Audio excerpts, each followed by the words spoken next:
Houve novo céu e nova terra, pois o primeiro céu e a primeira terra passarão e o mar já não existe. Vi também a cidade santa, Nova Jerusalém, que descia do céu da parte de Deus, ataviada como noiva adornada para o seu esposo. Então ouvi grande voz vinda do trono dizendo: eis o tabernáculo de Deus com os homens, Deus habitará com eles.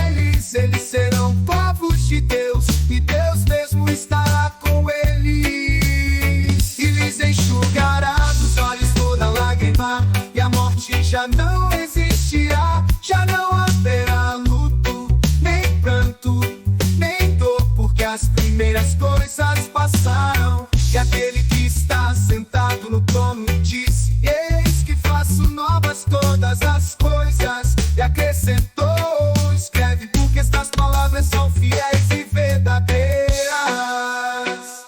Disse-me ainda: tudo está feito.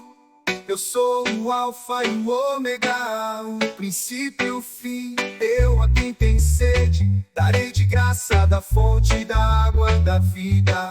O vencedor herdará estas coisas. Eu lhe serei Deus e ele me será filho. Quanto, porém, aos covardes, aos incrédulos, aos abomináveis, aos assassinos, aos impuros,